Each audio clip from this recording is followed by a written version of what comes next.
Wait for me, the shivering child whispered beneath a frozen pier, her voice nearly lost in the snow. A former Navy SEAL stopped cold, but his German shepherd had already heard what no one else could. The dog did not bark. He simply stood guard, as if heaven itself had sent him to that child. What began as one small rescue soon uncovered stolen names, hidden rooms, and a charity built on lies. In the white silence of Windhaven Ridge, one wounded man and one loyal dog would follow the truth across ice. Before we begin, tell us where you're watching from, and please like and subscribe to the channel. Help us reach 1,000 followers so we can keep writing more meaningful stories. Now, let's begin. Winter had turned Windhaven Ridge into a place of white silence. The town sat along the northern lake like something carved from old pine and weathered stone. Roofs sagged beneath snow. Chimneys breathed gray smoke into the pale morning. The lake itself, wide and cold and ancient-looking, lay under a skin of ice that caught the weak sunlight and shattered it into silver. Rowan Hale had learned to respect silence. At 35, he moved through the world with the controlled economy of a man trained never to waste motion. He stood about 6 feet tall, lean and compact, built for endurance rather than display. His face was clean-shaven, the square line of his jaw and the hard cut of his cheekbones giving him the look of someone discipline had never quite released. His dark brown hair was cut short in a military style, though a little longer than regulation would have allowed. Wind and northern cold had roughened his fair skin. His gray-blue eyes held steady on things for a long time, not judging, not softening, only seeing. He wore the same old military gray tactical combat shirt he favored in all weather, the fabric softened by years of use, frayed lightly at the cuffs and shoulders. A dark red thermal shirt showed at the collar, a small ember of color beneath the gray. His combat pants were old earth brown and moss green, worn at the knees, the cargo pockets sagging from habit. Scuffed military work boots crushed the crusted snow underfoot, and an old military watch sat against his wrist like a relic from a life that refused to stay buried. Beside him walked Coda. The German shepherd was 6 years old, a working line dog with a lean, powerful frame and a thick cream-gray-black sable coat that carried frost along the guard hairs. His amber eyes moved constantly, never frantic, never sleepy. He wore a black harness trimmed in a slightly vivid dark red, the handle on his back worn smooth from use. Coda did not behave like a pet that expected the world to adore him. He behaved like a sentry who had accepted the world was dangerous and had chosen, for reasons known only to his own loyal heart, to keep loving it anyway. That morning, Rowan had taken Coda down to the old pier to check the storm damage. The night wind had come hard off the lake, rattling windows, tearing snow from roofs, piling drifts against doors. The pier belonged to no one in particular anymore. Years ago, fishermen had used it before the newer marina pulled business south. Now it stretched out over the frozen shallows like the ribs of some dead wooden beast, half buried in snow, its posts dark where the ice gripped them. Rowan carried a coil of rope over one shoulder and a small tool bag in his left hand. He meant to check loose planks, broken cleats, maybe the old ladder near the end. Simple work, honest work. The kind of work that did not ask him to remember desert heat, radio static, or the sound a man made when calling for someone who would not answer. Coda stopped before Rowan did. At first, Rowan thought the dog had caught the scent of a fox. The woods behind the pier were full of them in winter, red flashes moving like sparks between birch trunks, But Coda's body changed in a way Rowan knew too well. His tail lowered, his ears angled forward, his nose moved over the snow, then lifted toward the underside of the pier. No bark, no growl, only a low breath, almost a whine, trapped behind discipline. Rowan set down the tool bag. "What is it, buddy?" Coda stepped toward the pier, paws careful on the slick boards. He lowered himself near the edge where broken lattice and packed snow hid the crawl space beneath. Then he looked back at Rowan. That look did something to Rowan's chest. Coda had looked at him that way only a handful of times. Once before, a roof collapsed during a rescue. Once before, a missing hunter was found hypothermic in a ravine. Once overseas, before a road that looked empty proved not to be empty at all. Rowan knelt and brushed snow away from the gap. Cold air breathed out from beneath the boards.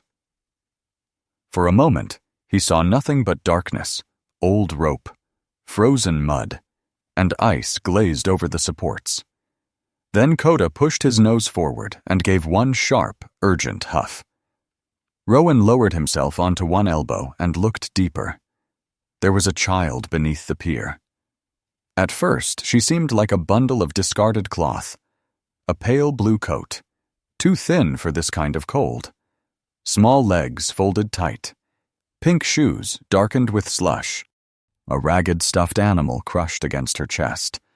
Then the bundle moved, barely. Rowan's mind went still. Not calm, not empty. Still. The kind of stillness that came before action. "Hey," he said, voice low. "I see you." The child flinched. Coda immediately lay down beside the opening, not pushing in, not crowding her.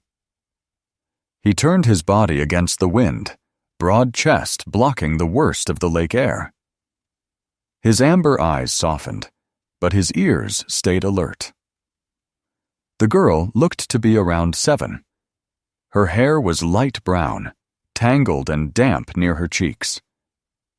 Her face was too pale, her lips touched blue, her eyes a grayish blue made enormous by fear.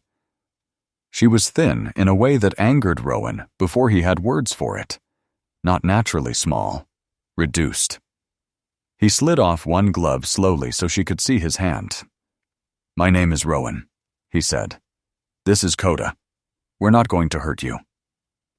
The girl clutched the stuffed animal tighter, and it might once have been a rabbit, though one ear hung by threads and the fur had gone flat from years of being loved too hard or held too desperately. "Can you come out?" Rowan asked. Her eyes flicked past him, toward the road beyond the pier. That glance told him more than an answer would have. Someone had frightened this child badly enough that even freezing under a pier felt safer than being seen. Rowan unzipped his outer layer just enough to pull free the edge of his dark red thermal shirt, warming his hand beneath it before reaching toward her again. "You're cold. I need to get you somewhere warm." She stared at Coda. The dog gave a soft sound, almost embarrassingly gentle for a creature capable of taking down a grown man. He rested his chin flat on the snow. The girl moved then, crawling forward inch by inch. Her fingers were red and stiff. When Rowan reached her, he wrapped his coat around her and lifted her carefully from the dark. She weighed almost nothing. That frightened him more than if she had screamed.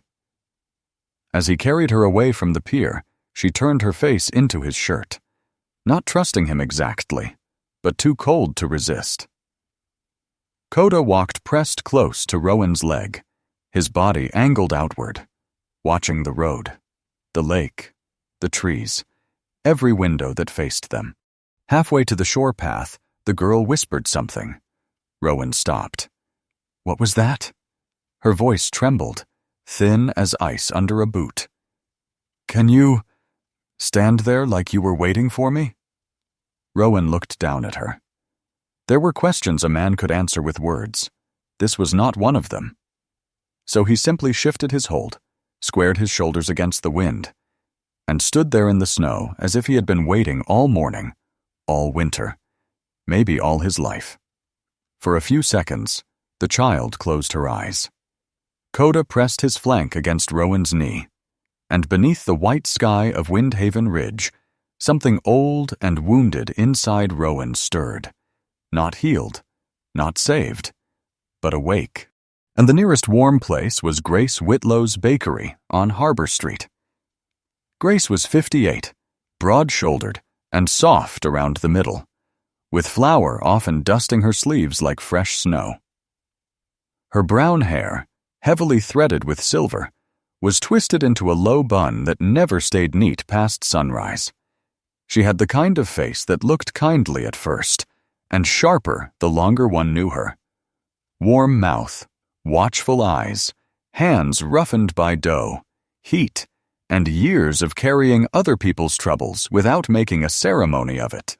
Before opening the bakery, she had been a nurse in the county clinic, and Rowan had once heard someone say Grace could tell a lie, a fever, and a broken heart from across a room. The bell over her door rang when Rowan stepped inside. Grace looked up from sliding trays of rolls into the display case. "Rowan, if that pier finally collapsed, I told the town council." Then she saw the child. All humor left her face. "Booth by the stove," she said. No panic, no foolish questions, just movement. Rowan sat the girl down gently near the iron stove in the corner.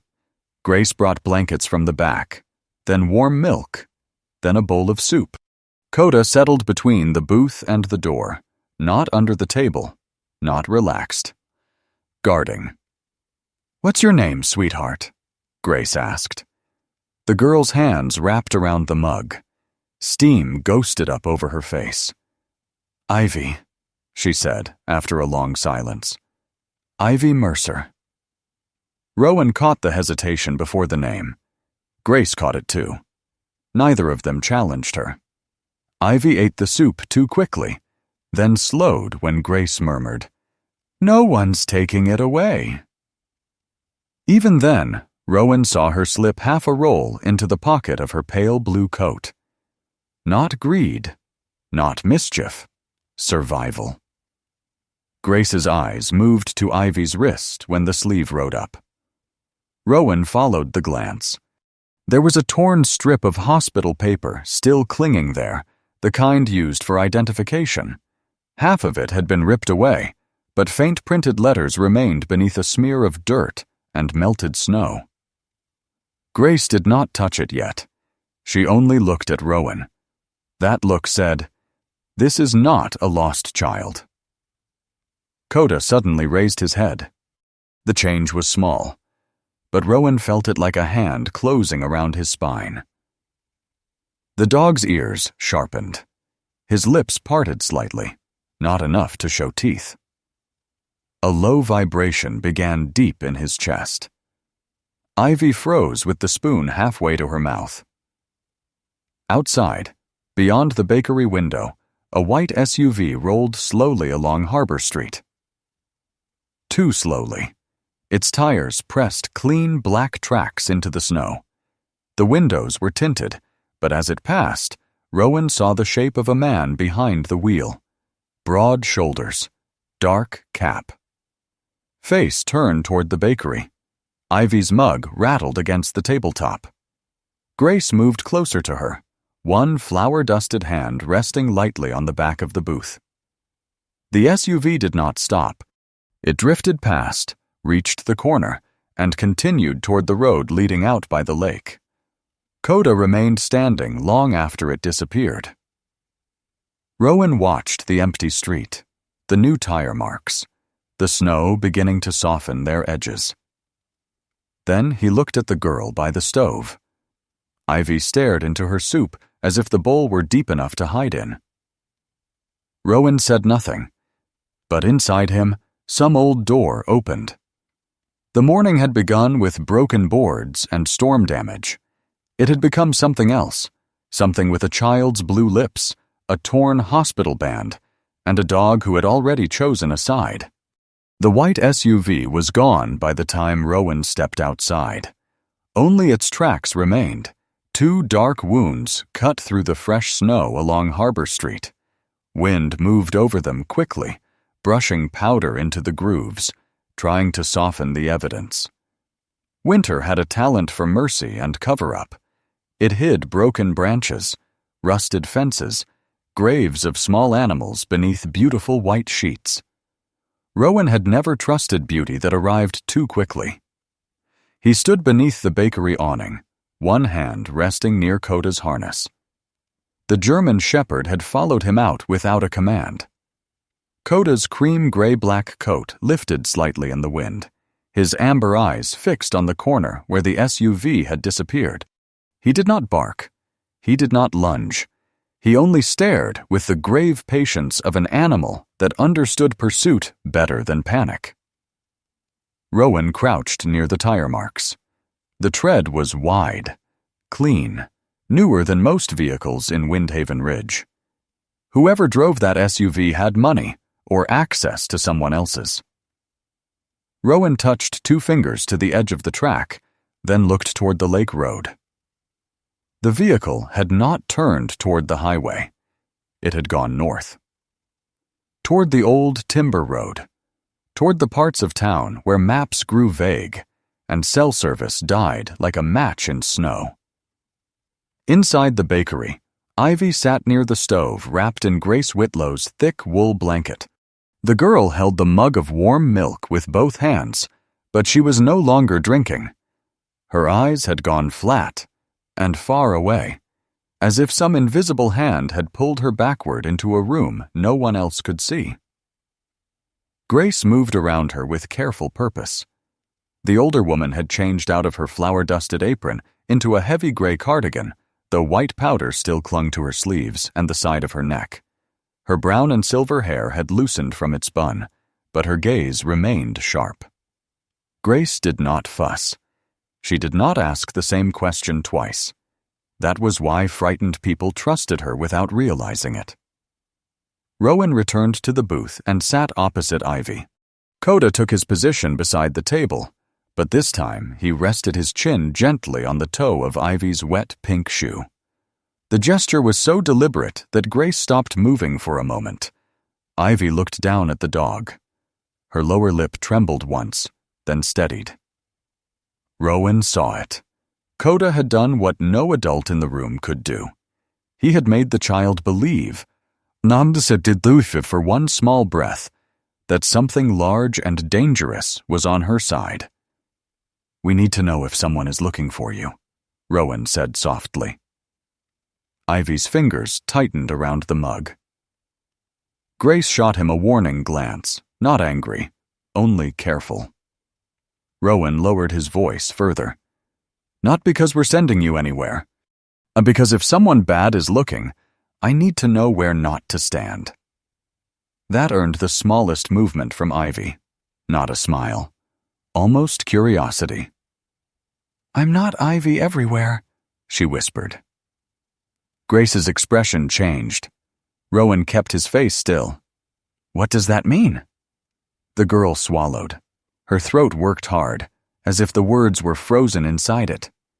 "Sometimes I'm Ivy. Sometimes I'm Lena. Sometimes I'm supposed to be quiet and let the grown-ups say." Grace's hand, resting on the back of the booth, curled against the wood. Rowan felt an old, cold anger begin to wake in him. Not hot rage. Hot rage burned fast and made men foolish. This was colder, cleaner, the kind that counted exits. He took out his phone and called Deputy Mason Greer directly. Mason arrived 12 minutes later without sirens. He came through the bakery door in a gust of snow and cold air, removing his dark sheriff's hat as soon as he stepped inside. Mason Greer was 29, tall and narrow through the shoulders, with the earnest face of a man still young enough to believe procedures could protect innocent people if applied correctly. His sandy blonde hair was clipped short, his fair skin reddened by the cold, and his brown eyes carried a nervous brightness. He wore a dark blue winter sheriff's jacket over his uniform, black gloves tucked under one arm, boots wet with road slush, and he was polite to everyone, sometimes too polite, as if courtesy could make up for a badge he was still growing into. He looked at Ivy and immediately softened. Then he looked at Rowan and understood this was not a lost child call. "Grace," Mason said quietly. "Mason," she replied. "Coffee?" "Later." "That means bad," Grace muttered. "Men only refuse coffee when death or paperwork is nearby."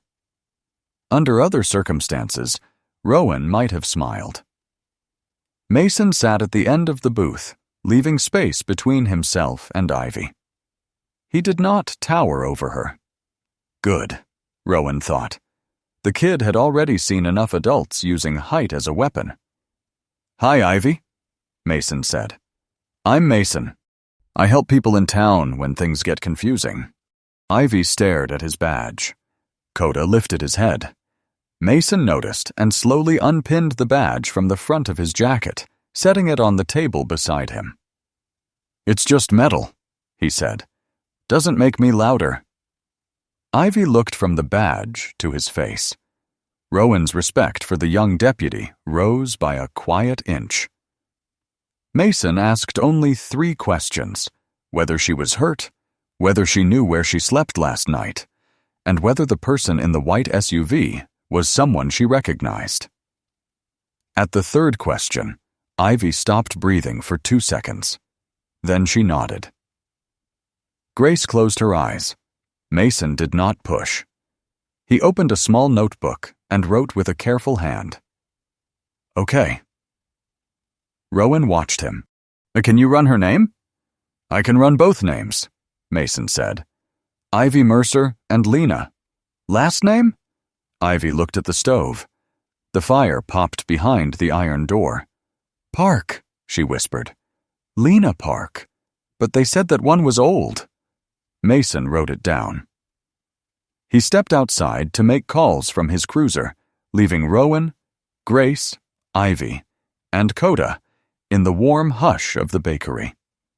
Customers had begun to pass the front window, but Grace turned the sign to "closed" without apology. Somewhere in the back, bread continued to rise, indifferent to human cruelty. The smell of yeast and cinnamon filled the room with a sweetness that felt almost rude. Ivy's gaze drifted to the torn paper band on her wrist. Grace noticed. "May I look, sweetheart?" The girl hesitated. Coda nudged her shoe once. Ivy extended her hand. Grace touched the band as gently as if handling a moth wing. Half the printed text had been ripped away, but enough remained. North Stee. Beneath it, smaller letters. Children's have. Grace went very still.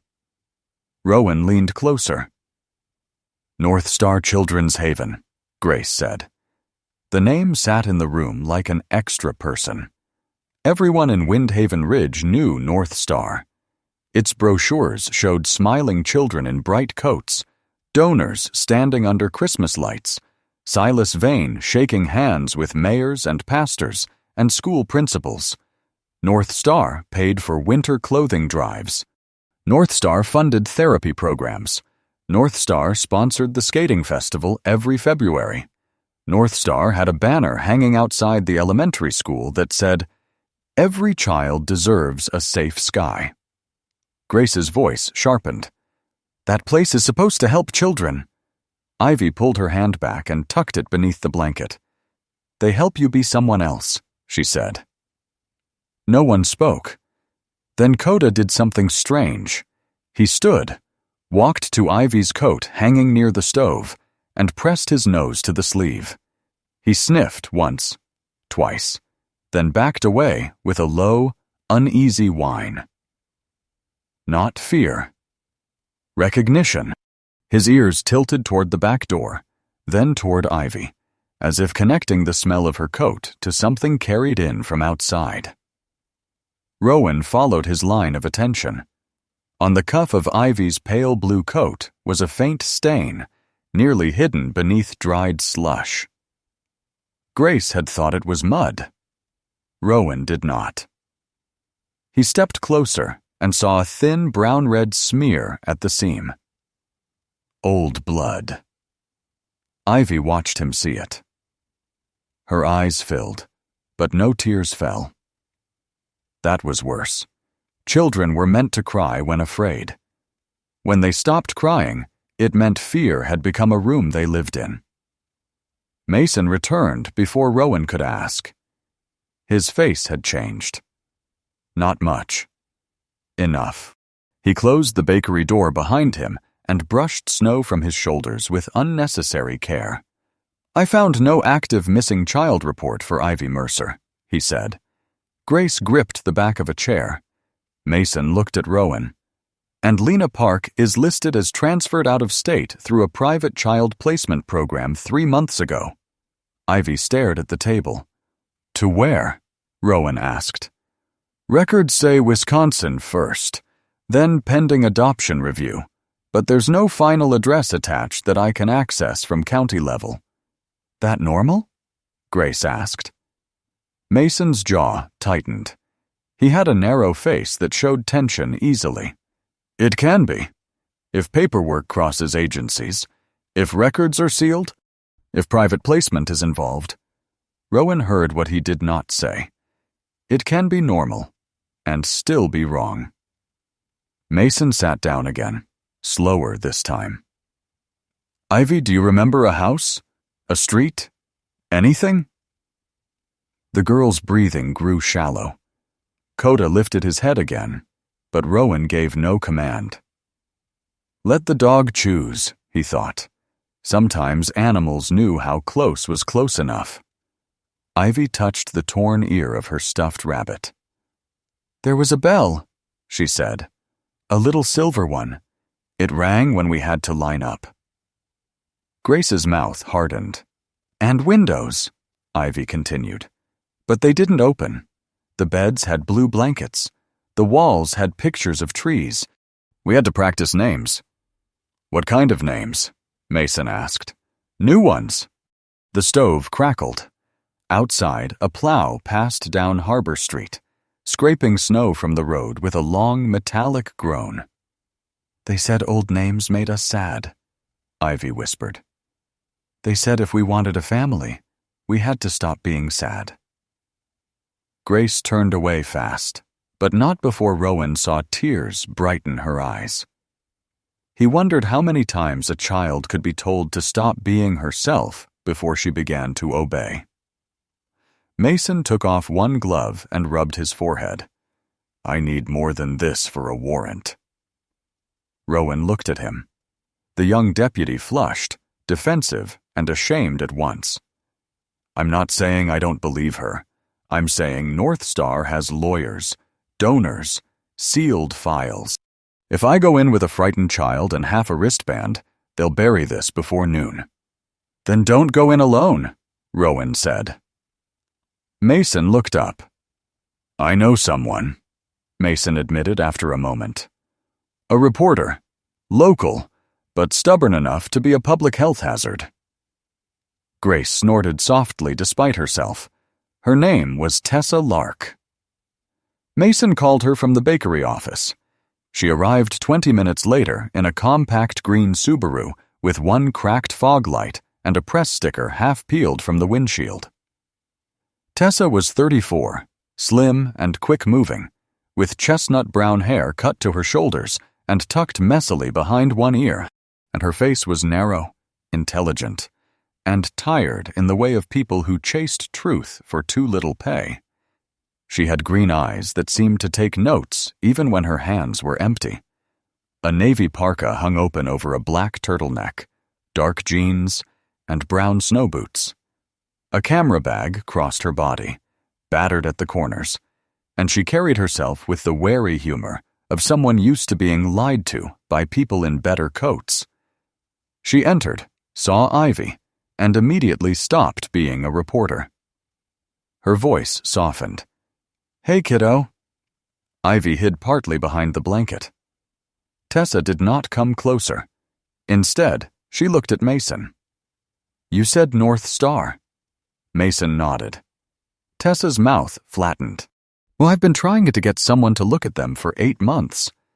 Rowan studied her. "Why?" "Children come in," she said. "Money comes in. Smiling newsletters go out. But some kids stop appearing in updates.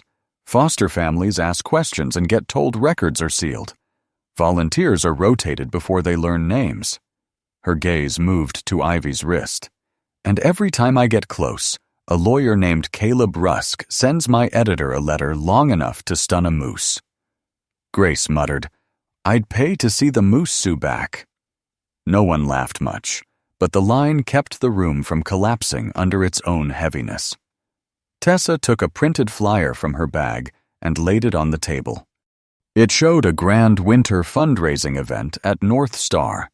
Candlelit windows, children singing, donors in wool coats. At the bottom was the slogan, "A new name, a new life, a new sky." Ivy made a small sound. Coda stood instantly. Rowan saw the girl's face go bloodless. "That's what they said," she whispered.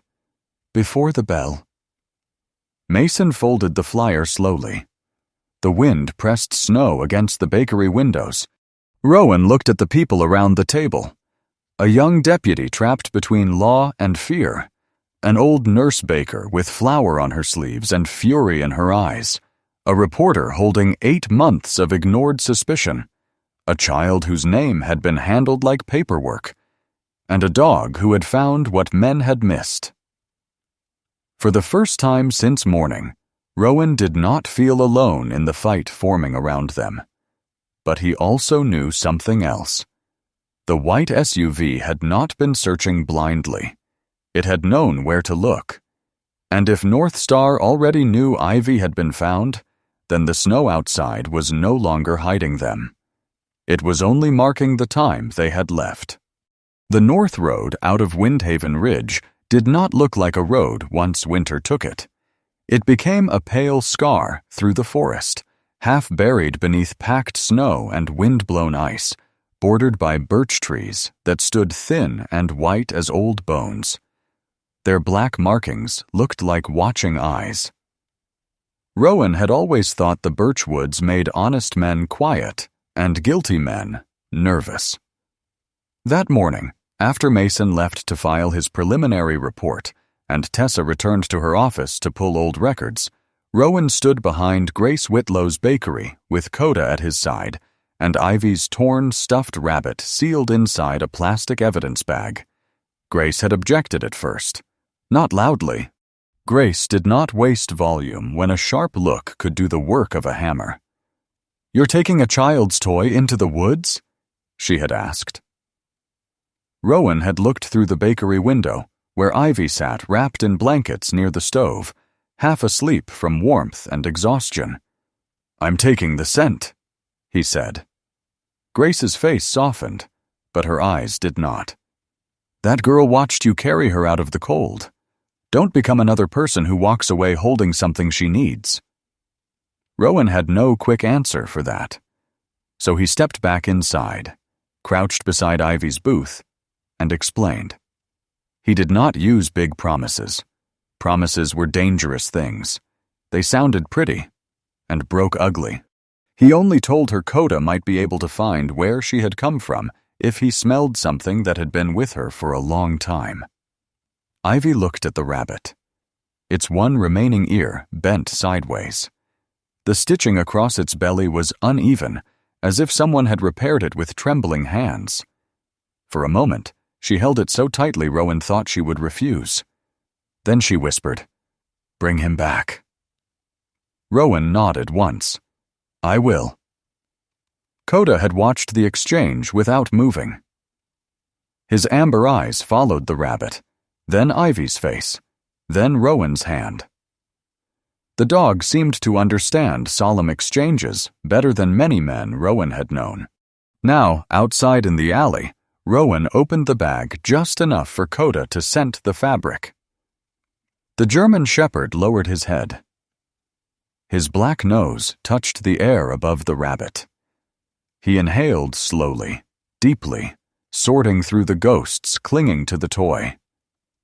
Smoke from Grace's stove, Ivy's skin, old fear, damp cloth, antiseptic, cold metal, stale vehicle upholstery. Then Coda turned north.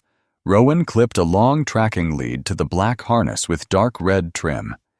Easy. Coda moved. Not fast, not dramatically. He followed scent the way a monk might follow a prayer, focused, patient, certain only of the next step. And the path took them away from Harbor Street, past the last row of houses, past mailboxes wearing caps of snow, past a frozen drainage ditch where cattails stood stiff as spears.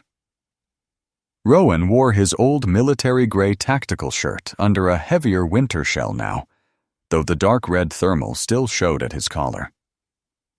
His boots sank into the crust in places. His breath smoked in front of him. Behind him, Mason's cruiser rolled slowly with its lights off.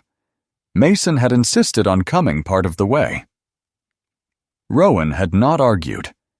The deputy needed to see what the dog found, not hear about it later. Filtered through another man's judgment, Tessa followed in her battered green Subaru, camera on the passenger seat, one hand gripping the wheel like she was prepared to fight the road for custody. She had tied her chestnut hair under a wool cap, but loose strands whipped across her cheeks whenever she stepped out. There was something bird-like about her in the cold. Small, alert, unwilling to be chased from the branch. They stopped where the paved road gave way to the old timber route. A faded sign warned, "County maintenance ends here." Snow had nearly swallowed the lower half of it. Mason got out, boots crunching. This road hasn't been plowed in years. Rowan looked at the faint impressions ahead. Not tire tracks exactly, and too old, too drifted. But something heavy had passed through since the last storm. Someone uses it. Tessa lifted her camera and took several photos. Mason frowned. Careful with where those go. She gave him a look. Deputy, I have been threatened by school boards, landlords, one funeral home director, and a woman who bred show poodles illegally out of her basement. I understand caution. Grace would have liked her, Rowan thought. The humor lasted only until Coda stopped at the tree line. The dog lowered his head and sniffed a broken branch jutting from the snow. A strip of pale blue thread clung to the bark. Rowan crouched and studied it, the same color as Ivy's coat. He did not touch it with bare fingers. Mason passed him a small paper evidence envelope from his cruiser kit. The movement was practiced, but tense. Could be coincidence, Mason said. Yes, Rowan answered. Neither of them believed it. They moved deeper into the birch woods. The forest swallowed sound. Even the distant town seemed to vanish behind them. Snow cushioned the earth. Branches clicked softly overhead. Once, a raven lifted from a pine with a harsh cry that made Tessa flinch, then laugh under her breath at herself. Coda continued north by northeast, sometimes losing the scent where wind had scrubbed the open trail clean, then finding it again near low brush or sheltered snow pockets. Rowan watched his dog work with quiet pride. Coda was not magic. He was better than magic. Magic needed belief. Coda needed only the truth left behind by skin, cloth, fear, and movement. After half a mile, the trees opened onto a shallow hollow. There stood a building Rowan had never seen on any public map. It was long and low, built of pale siding and dark glass, partly hidden by pines. Snow covered the roof in thick layers. The front sign was clean but weather-worn. Briarfield Recovery Annex. Private Therapeutic Care. No North Star logo. No cheerful slogan. Only silence. A black metal fence surrounded the property, not high enough to look like a prison, but high enough to discourage wandering. Security cameras sat beneath the eaves, angled toward the gate and the service road. The windows were narrow and sealed from the outside. Tessa raised her camera slowly. Mason whispered, "This isn't in the county service directory." "Private?" Tessa said. "That word does a lot of sinning." Rowan kept his eyes on the building. Places that harmed people rarely announced themselves with monsters at the door. More often, they wore clean paint and used words like care, treatment, transition. Evil loved a good administrative label. It sounded less like a blade when printed in blue ink. Coda tugged left, away from the gate. Rowan let him lead. They circled the property through the trees, keeping low, careful to avoid open sightlines. Mason looked uncomfortable, but did not stop them. That mattered. Rowan could feel the deputy fighting two wars inside himself, one with procedure, one with the knowledge that procedure could arrive beautifully dressed and too late. At the rear of the property, the fence dipped near a drainage culvert where snow had piled deep. Coda began to dig. His paws struck crusted snow, then frozen leaves, then something soft. Rowan knelt. A child's mitten emerged. Small. Gray. Stiff with ice. Tessa's camera lowered. For once, she did not take a picture. Mason crouched beside Rowan, face pale beneath the cold red skin. "Bag it." Rowan did. Coda was not finished.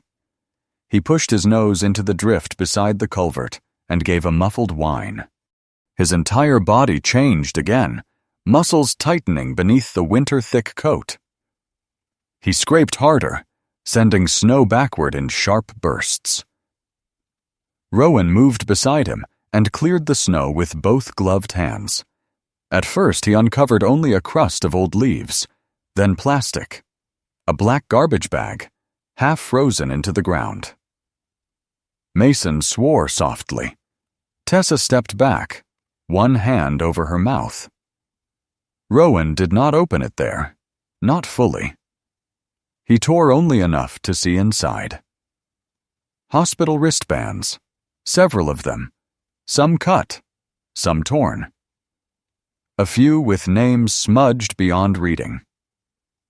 Fabric labels, a small sock, a laminated badge with a child's photograph scratched across the face.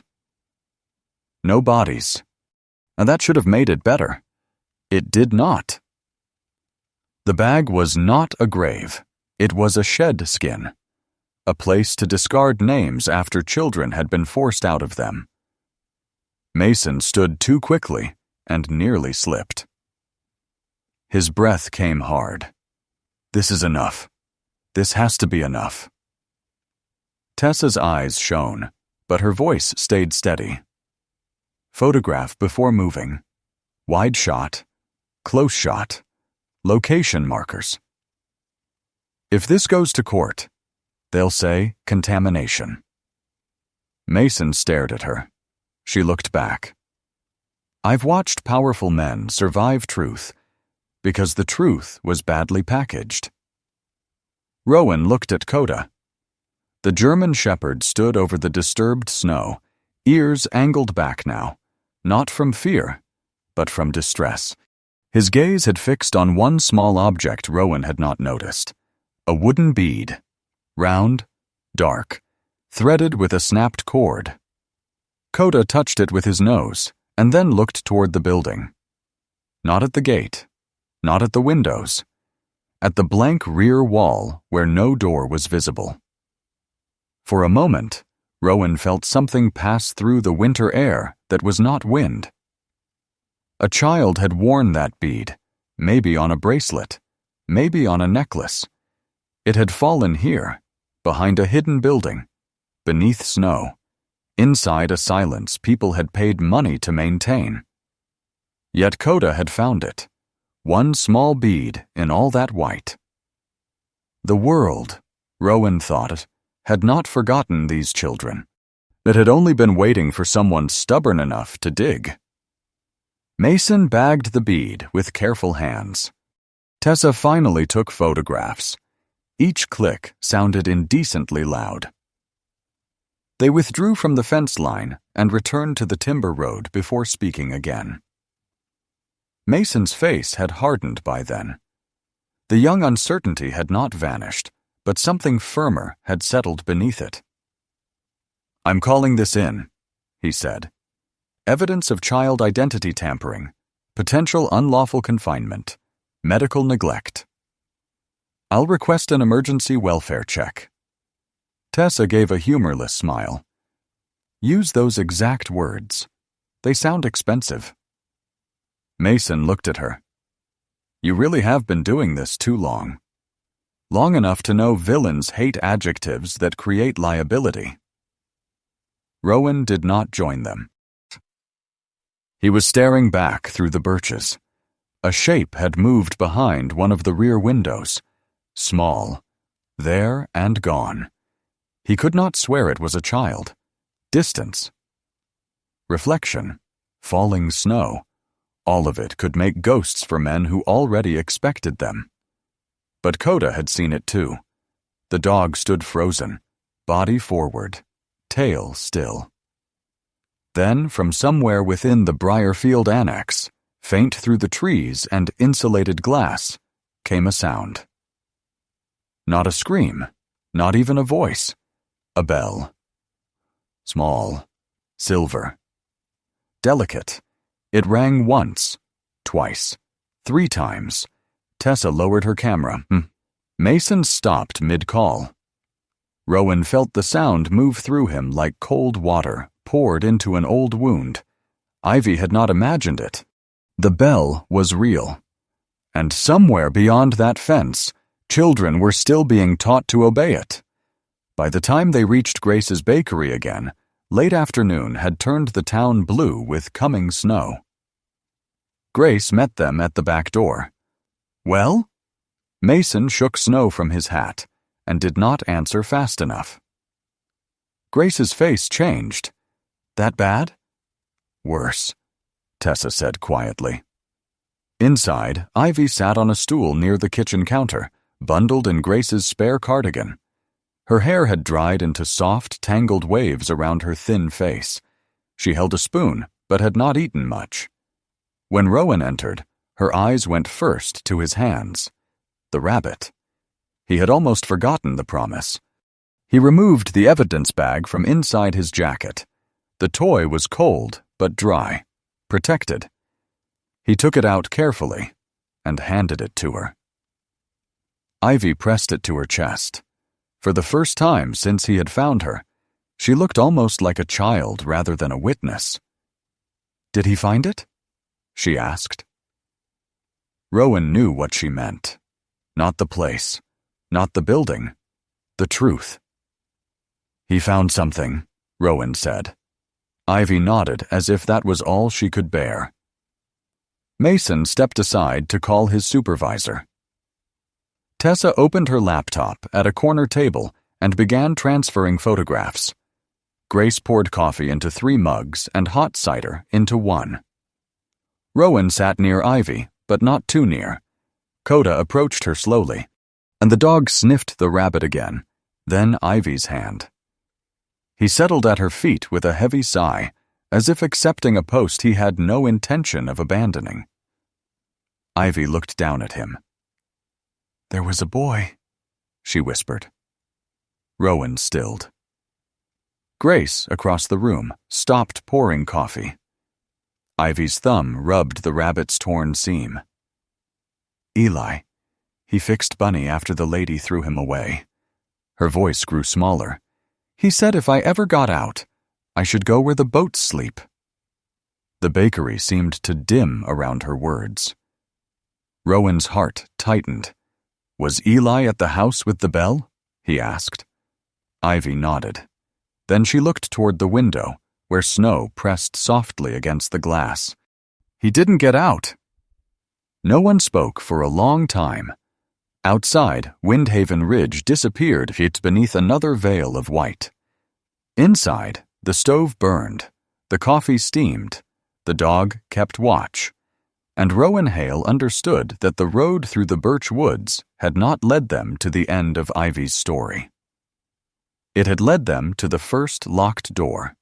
The next morning, North Star Children's Haven shone beneath the snow as if it had been polished for angels. The main estate stood on a gentle hill above Windhaven Ridge, wrapped in white lawns and trimmed evergreens strung with gold lights. Icicles hung from the eaves like glass teeth. Red ribbons circled the lampposts. A banner stretched between two stone pillars at the entrance, its blue letters cheerful against the winter sky. North Star, winter giving Gala a new name, a new life, a new sky. Rowan Hale read the words from the passenger seat of Tessa Lark's green Subaru and felt something in him go quiet. Not empty, not afraid. Quiet in the way a rifle range became quiet just before the command to fire. Tessa drove with both hands tight on the wheel, her chestnut hair tucked under a dark knit cap, her navy parka zipped to her chin. Her green eyes flicked from the driveway to the security staff near the gate. She looked smaller behind the windshield, almost bird-boned, but there was nothing fragile in the set of her mouth. "Remember," she said, "you're here because the east generator has been throwing intermittent load warnings. I filed the maintenance request myself 2 weeks ago." "You filed a fake maintenance request?" "I filed a real one for a problem I strongly suspected they had." She glanced at him. "That is called journalism with seasonal flavor." In the back seat, Coda sat upright and silent. The German shepherd's cream gray-black coat had been brushed clean, his black harness with dark red trim adjusted carefully. To anyone at the gala, he was a trained search and rescue dog invited for a children's safety demonstration. To Rowan, the dog was a second pulse in the room before they even entered it. Deputy Mason Greer waited near the outer parking lot in his dark winter sheriff's jacket, pretending to manage traffic with 2 other officers assigned to the event. He had not slept much. Rowan could see it in the gray under his eyes, and the way his jaw flexed whenever he looked toward the estate. Mason could not storm the place. Not yet. The evidence from Briarfield had forced the county to open an emergency review, but North Star's lawyers had already begun circling like ravens in tailored coats. Mason's supervisor had ordered caution. Observe, confirm. Avoid escalation. Those words had a particular taste to Rowan. Like metal. Like blood swallowed because shouting would waste air. Inside the estate, warmth swallowed them whole. The foyer smelled of pine garland, candle wax, expensive perfume, and roasted chestnuts. Music drifted from hidden speakers.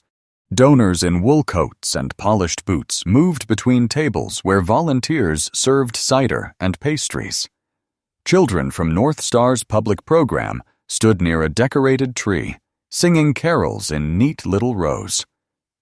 Everything looked gentle. Everything looked safe. That was what made it obscene. Rowan entered through the side hall with a toolbox in one hand and Coda at his left knee. He kept his shoulders relaxed, his eyes lowered just enough to appear uninterested. His old military gray tactical shirt was hidden beneath a plain work jacket Tessa had given him, though the dark red thermal still showed at his throat. His scuffed boots passed unnoticed among staff moving boxes, sound equipment, and trays of food. Tessa walked ahead with a press badge hanging from her neck and a camera bag slung across her body. She became someone else in public, bright enough to seem harmless, sharp enough to miss nothing. She smiled at donors, nodded at volunteers, and photographed wreaths as if wreaths were the reason she had come. Coda moved with controlled calm. But Rowan felt the difference in him the moment they passed the corridor leading toward the back of the estate. The dog's ears shifted. His nose lifted. A faint tremor passed through the lead. Rowan did not look down. Looking down would tell anyone watching that the dog had found something.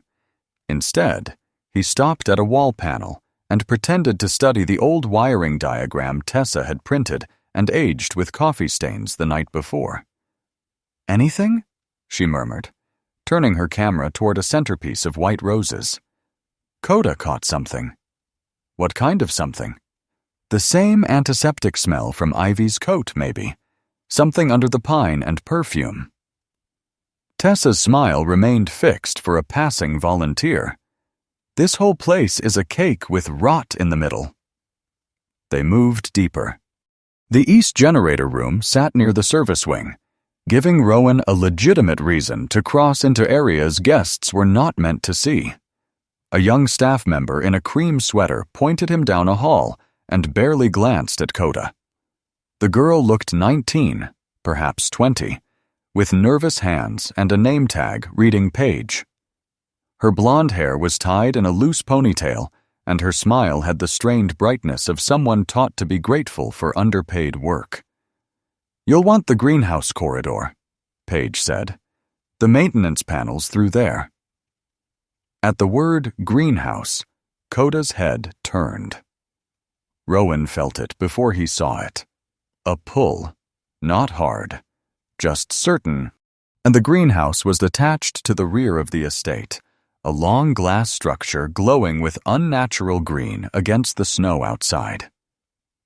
Inside, the air changed completely. Warmth pressed damply against Rowan's face. Leaves breathed. Soil steamed faintly in raised beds. Ivy vines climbed trellises. Citrus trees stood in ceramic pots, bearing small bitter oranges beneath a roof blurred by snow. A garden pretending winter did not exist. Coda disliked it immediately. His paws made soft sounds on the stone path. His amber eyes moved from planter to door to glass wall. He did not growl, but the fur along his shoulders lifted. Rowan understood the feeling. The greenhouse was too alive, too controlled. Every leaf watered, every branch trimmed, every living thing forced to bloom beneath glass, while the real world froze outside. At the far end stood a gray service door marked cold storage. The sign might have meant seeds, produce, flower bulbs. Coda did not believe that. He stopped before the door and sat. Not because Rowan told him, because he had reached the place. Tessa lowered her camera. For once, she did not make a joke. The door had a keypad lock.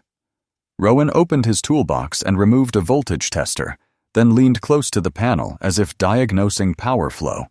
His reflection stared back from the small metal plate. Gray-blue eyes, clean-shaven jaw, face calm enough to fool anyone who had never seen calm used as armor. Tessa shifted to block the view from the corridor. 30 seconds, she whispered. I need 15. He did not break the lock. He did not need to. The door had an emergency release tied to the greenhouse's old fire system. A little pressure in the right place, one bypass wire, and the latch clicked with a softness that felt indecent. Cold air spilled out. Coda pushed forward. Rowan opened the door. At first, he saw shelves, plastic bins, coils of irrigation hose, cloth sacks of potting mix stacked against one wall, and then he saw the boy curled behind them.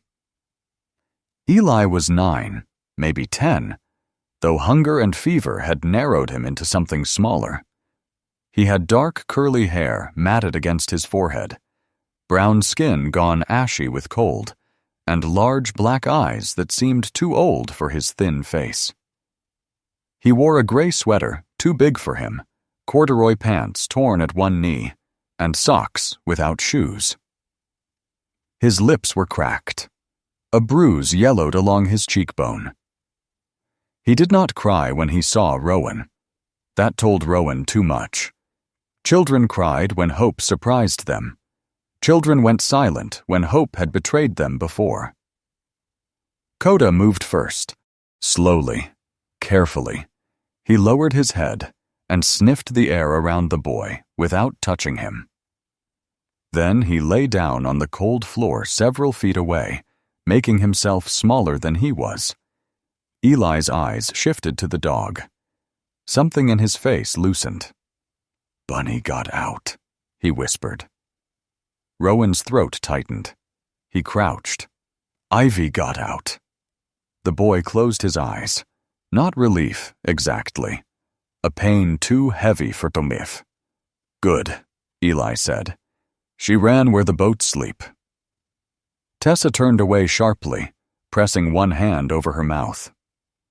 Rowan removed his work jacket and wrapped it around the boy's shoulders.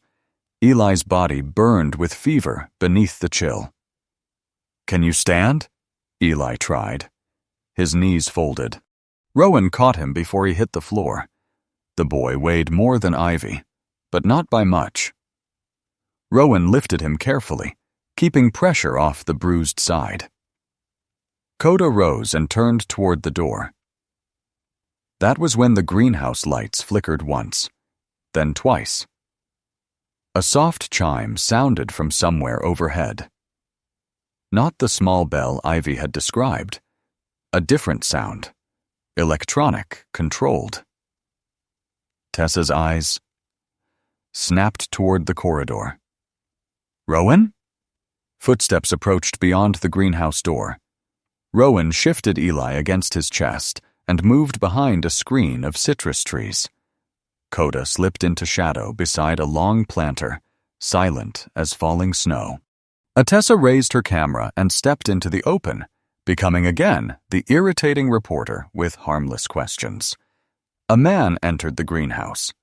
He was broad through the shoulders and thick in the neck, mid-40s, with a shaved head, pale winter skin, and a reddish scar cutting through one eyebrow. He wore a black security jacket stretched tight over his chest, dark tactical pants, and boots too heavy for indoor work. His beard was trimmed close along a square jaw, but there was nothing neat in his eyes. They were small, restless, and mean in the casual way of men who enjoyed being obeyed. His name tag read, Harlan Pike, Security Director. He looked at Tessa first and disliked her instantly. "You're not supposed to be back here." Tessa smiled. "And that sentence is almost always where my favorite stories begin." Pike did not smile back. "Public areas are through the West Hall." "Perfect. I'm publicly lost." His gaze moved past her. Toward the cold storage door. It stood open 3 inches.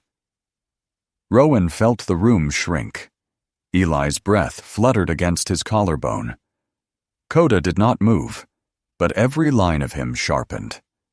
Pike stepped closer to the cold storage door. One step. Another. Then something happened that Rowan would remember long after the case files, court dates, and news vans had gone. Eli, feverish and shaking in Rowan's arms, lifted one hand from beneath the work jacket and made a tiny motion with his fingers, 2 taps against his own chest, then a flat palm. Coda saw it. The dog's ears flicked.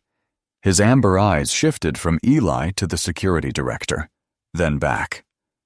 It was not a command Rowan had taught him. It was not one of his signals. But somehow, some older language passed between frightened child and watchful animal. Maybe Eli had seen handlers use gestures in the house. Maybe children taught each other small codes when adults stole their names. Maybe pain made its own prayers, and dogs were the first creatures humble enough to hear them. Coda stayed still. Had he moved then, Pike would have found them. And instead, the German shepherd lowered his head behind the planter, silent, disciplined, choosing the child's signal over his own instinct to strike. Pike reached for the cold storage door. Before he could pull it wider, a burst of applause rose from the main hall.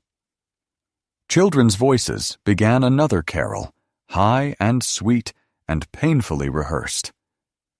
A woman called from the corridor, "Mr. Pike, Mr. Vane needs you at the donor entrance." Pike paused. His eyes remained on the door. Then he looked back at Tessa. "Leave. Now."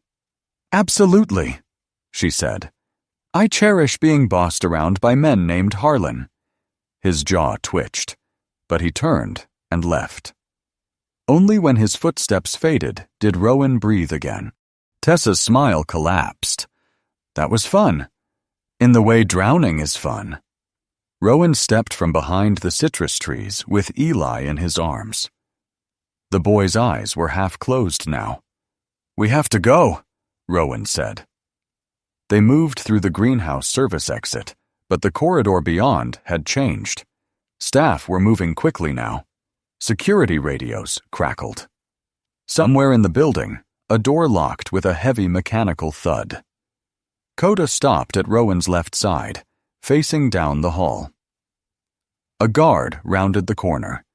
This one was younger than Pike, perhaps 30, with a narrow face, dark stubble along his jaw, and the startled look of a man who had expected boredom and found consequence instead. His hand went to the radio clipped near his shoulder. Rowan crossed the distance before the guard could speak. He did not punch him. Punches made noise and left marks that invited questions. Rowan seized the man's wrist, turned his body, and used the guard's own momentum to drive him gently but decisively against the wall. The radio clattered to the floor. Coda stood close, teeth bared, but silent. "Don't," Rowan said. The guard looked at Coda and believed in wisdom. Tessa scooped up the radio. Rowan lowered the man to the floor, zip-tied his hands with plastic ties from the maintenance kit, and dragged him behind a linen cart. Not elegant, not heroic. Necessary. Eli stirred. "Don't let the bell ring." Rowan looked down. "What happens when it rings?" The boy's eyes opened, dark and wet. "We line up." Tessa's face went white. They reached the service exit just as every speaker in the estate clicked alive. A soft burst of feedback whispered through the halls. Then a voice filled the greenhouse corridor. Smooth, male, warm enough to fool a room full of donors. "Mr. Hale," the voice said, almost kindly. "I know you are somewhere in my house." Rowan stopped. Tessa froze beside him. Coda's head lifted toward the ceiling. The voice continued, calm as falling ash. "Please do not frighten the children." Eli buried his face against Rowan's chest. Beyond the glass walls, snow fell harder over the perfect grounds of North Star, covering footprints, rooftops, lies. Inside, the plants bloomed in their artificial summer. Rowan tightened his hold on the boy. The house had finally spoken. And every warm light in it suddenly felt like an eye. The house changed after Silas Vane spoke. It did not erupt into chaos. That would have been easier. Chaos gave men room to move, corners to use, fear to hide behind. North Star Children's Haven did something worse. It became orderly. Doors clicked shut along distant corridors. Soft music continued to play in the donor hall. sweet carols floating under the ceiling as if nothing had happened. Somewhere, people laughed over warm cider. Somewhere, a child's rehearsed voice sang about peace on earth. But beneath that polished surface, the building had begun to tighten around Rowan Hale, like a hand. He stood in the greenhouse service corridor with Eli held against his chest, Coda at his side, and Tessa Lark, pale but steady beside him. Eli's feverish breath warmed Rowan's collar. The boy's body trembled under the work jacket wrapped around him, and every shiver made Rowan feel the weight of time pressing harder. "Rowan?" Tessa whispered, holding the captured security radio close to her chest. "We need out." "No," Eli murmured. His voice was barely there, a thread pulled through frost. Rowan looked down. "What?" The boy's dark eyes opened a little. "Not outside. They'll move them. When the house gets quiet, they move them." Tessa swallowed. Coda turned his head toward the floor. The German shepherd's ears shifted, catching sounds below the sounds, vents humming, boots in distant hallways, wheels rolling somewhere beneath them. His cream gray-black sable coat looked almost silver under the greenhouse light. The black harness with dark red trim lay tight across his shoulders, and Rowan saw the dog's ribs expand as he drew in the air. Antiseptic, diesel, wet rubber, fear. Rowan had known men who trusted only maps. Coda trusted what the world could not erase. Rowan lowered Eli carefully to a storage bench for a moment, keeping one hand on the boy's shoulder. He pulled out his phone, opened the folder of images Tessa had taken at Briarfield, then added quick photos of the cold storage room, Eli's condition, the service corridor, the security guard restrained behind the linen cart. He sent everything to Mason. Then he typed, "Child recovered inside North Star Estate. Possible active transfer underway. Need legal entry now. Lower level. Medical transport." The response came 30 seconds later. "Mason, I'm pushing emergency intervention. Supervisor stalling. Keep sending evidence." Rowan's jaw tightened. Tessa watched his face. "Bad?" "Slow. Same thing today." She took the phone, added her own footage, time-stamped video of the cold storage room, Eli whispering that children would be moved, the gala noise audible through the walls. Her hands shook only once, then they steadied. "You were right," she said quietly. "Truth needs packaging." Rowan lifted Eli again. They moved. The service corridor narrowed, bending behind the kitchen and laundry rooms. Steam leaked from pipes overhead. The air smelled of bleach, cooked vegetables, and old wet wool. Coda led, silent on the tile, pausing at each intersection. Rowan followed his dog's shoulder, not his own instinct. His instinct wanted exits. Coda wanted the source. And behind them, Tessa carried the radio and whispered short updates to Mason whenever signal allowed. At the end of the hall, they reached a stairwell marked Staff Only. Coda stopped there and stared downward. Eli's fingers gripped Rowan's shirt. "The Bell Road." "What's that?" "The place under the house." Tessa looked at Rowan. Rowan opened the stairwell door.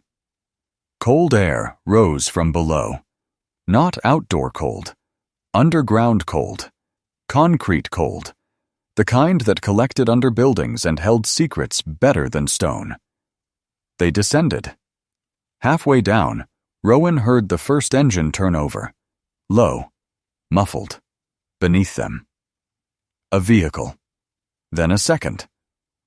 Coda's body stiffened. At the bottom of the stairwell, a locked metal door blocked the way. Rowan set Eli down gently with Tessa, then examined the keypad. Newer model. Secure enough to impress donors, not enough to stop a man who had once opened heavier doors under worse skies. He began to work. Above them, in the main house, applause rose again. Below them, something small rang. A delicate silver sound, not loud, not dramatic. Just one clear note. Eli covered his ears. Tessa's face drained of color. "That's it, isn't it?" The boy nodded. Coda lowered his head and pressed his nose to the crack beneath the door. Then he made a sound Rowan had never heard from him before.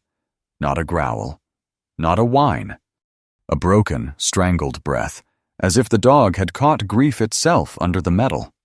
For one strange second, Rowan thought of old stories his grandfather used to tell when winter storms trapped the family inside. Dogs seeing what men could not. Hounds guiding souls away from frozen rivers. Loyal beasts standing between children and the dark. Rowan did not believe in omens. He believed in training, scent, weight distribution, exit routes. But Coda stood before that door like a creature from a older law than men had written. And Rowan, who had survived by doubting everything, found himself believing the dog completely. The lock clicked open. The lower level smelled of exhaust, and the garage stretched wide beneath North Star, hidden under the beautiful estate like a second body under the first. Fluorescent lights shone on white concrete. 3 vehicles stood near a loading bay, 2 dark SUVs and a white ambulance with no county markings.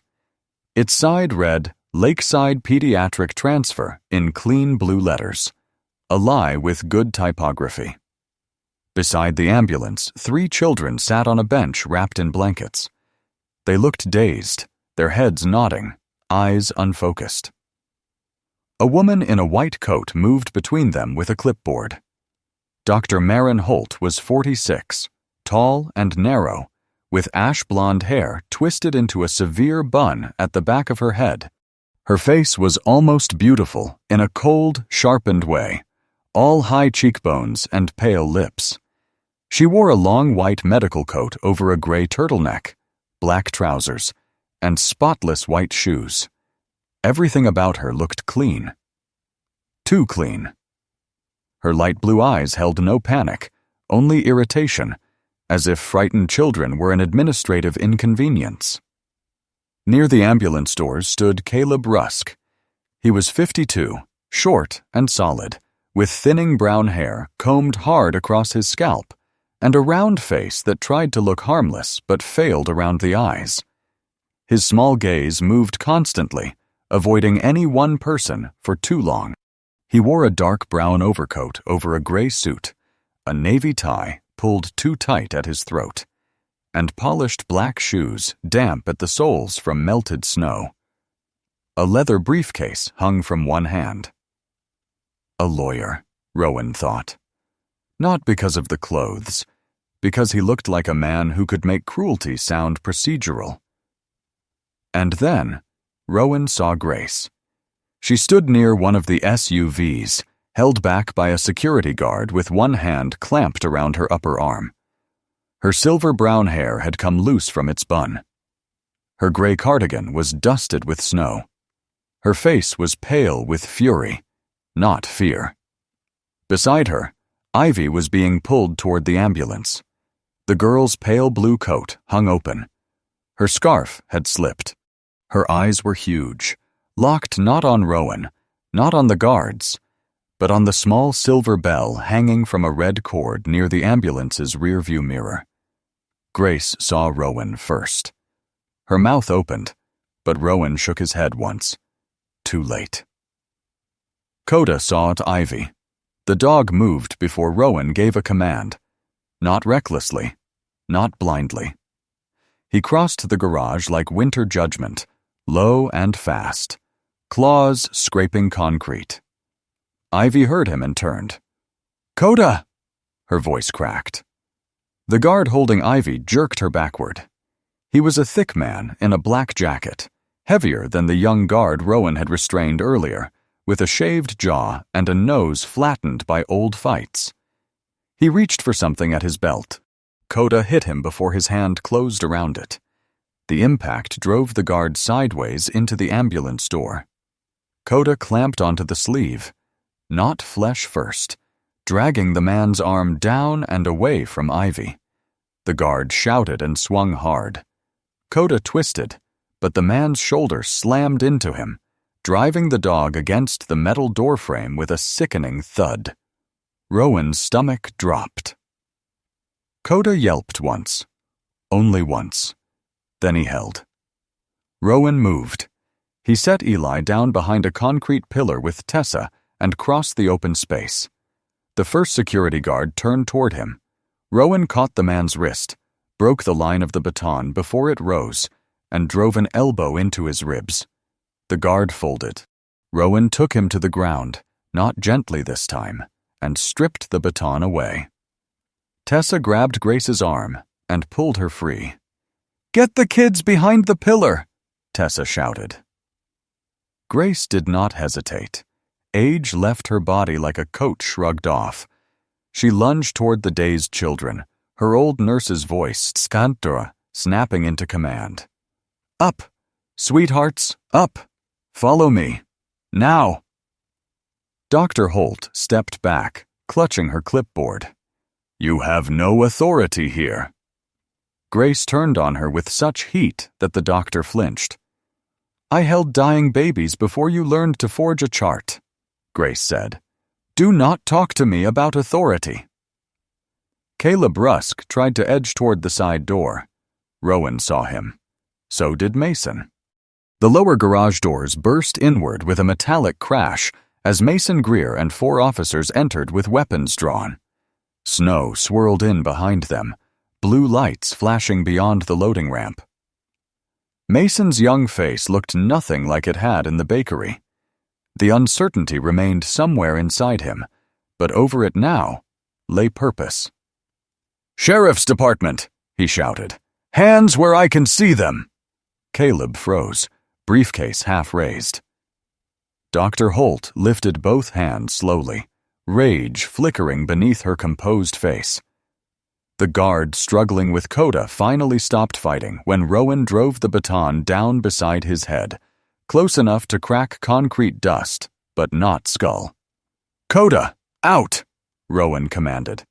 The German shepherd released immediately and staggered back. Rowan saw the injury then. Blood darkened the fur near Coda's shoulder where he had struck the metal edge. Not a deep wound, maybe, but enough.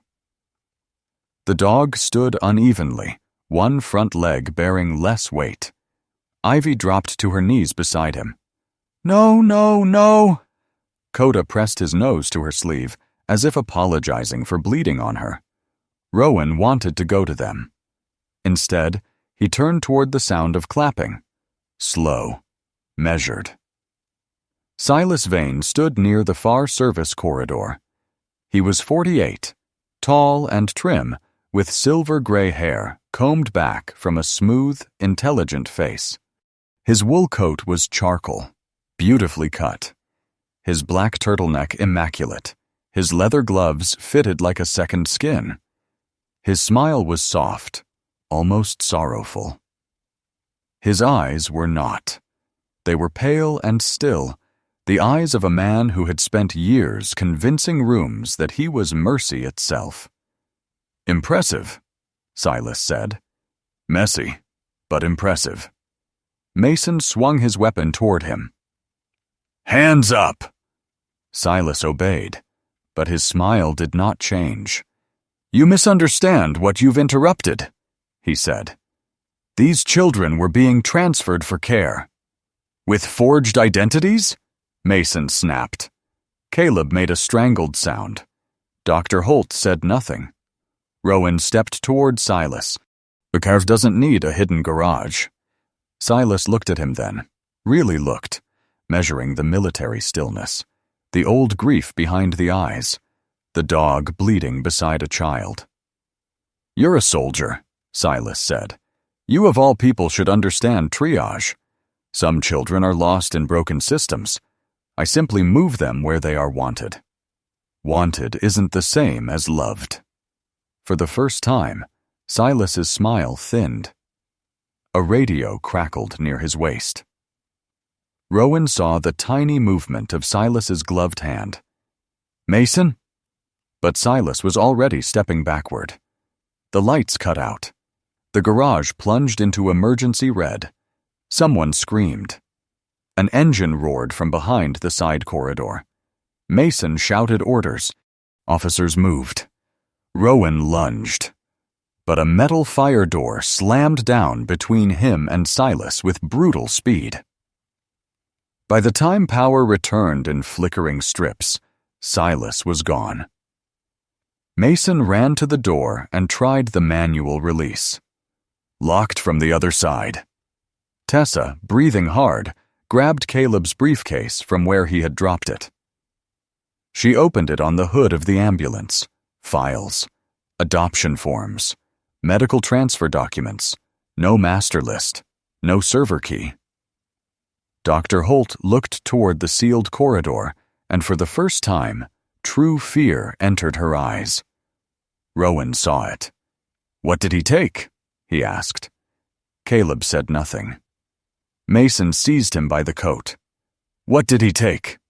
The lawyer's mouth trembled. "You're the USB," he whispered. "The hardware key. Without it, you'll never open the full archive." Rowan turned toward the sealed door. Behind him, Ivy sobbed quietly into Coda's fur. Grace held the other children. Tessa stood amid scattered papers, camera hanging forgotten at her side. Mason called for medics, backup, state police, anyone with a badge and a working pulse. The garage smelled of exhaust, fear, antiseptic, and melting snow. They had saved the children in front of them. They had caught the doctor and the lawyer. But the man who owned the bell had slipped into the dark with the key to all the names he had stolen. Rowan knelt beside Coda at last. The dog's amber eyes found his, still alert, still asking what came next. Rowan laid a hand against the warm, trembling side of his partner's neck. Outside, sirens rose through the winter air. Inside, the silver bell hanging in the ambulance swayed once, though no one had touched it. Its tiny note rang across the garage. This time, no child lined up. Silas Vane did not run toward the highway. That was the first thing Rowan understood when Mason's officers forced open the sealed fire door behind the garage. The service corridor beyond it did not angle toward the front drive, where patrol cars and blue lights now turned North Star's perfect snowbanks into flashing walls. It sloped down, narrowing into a maintenance tunnel that smelled of damp concrete, old pipes, and cold lake air. Rowan stood at the entrance with one hand on Coda's harness. The German shepherd was breathing hard. Blood darkened the cream-gray-black fur near his shoulder where he had struck the ambulance frame, but his amber eyes remained bright, fixed on the tunnel as if pain were only weather. Rowan could feel the tremor in him through the handle of the black harness, small but constant. "You're not going," Mason said. The deputy's voice was firm, but not cruel. Mason Greer stood beside him, face pale under the red-blue wash of emergency lights, his dark sheriff's jacket hanging open, radio crackling at his shoulder. Snow had melted into his sandy blonde hair. He looked older than he had that morning. Some men aged by years in war, some aged in one honest decision. Rowan looked down at Coda. The dog's nose worked the air. Diesel, lake wind. Silas's expensive wool coat, leather gloves, panic under cologne. Coda pulled forward. Rowan said, "He knows where Silas went. And he's hurt. So is every child that man touched." Mason's jaw tightened. For a moment, law and urgency wrestled behind his eyes. Then he spoke into his radio. Suspect fled through lower service tunnel toward lake access. We need county rescue on the ice road. All units, hold highway perimeter. Do not pursue onto the lake without rescue support. Rowan looked at him. Mason exhaled. You're still listed as volunteer rescue for Winter Lake incidents, right? Technically. Then technically, you're assisting.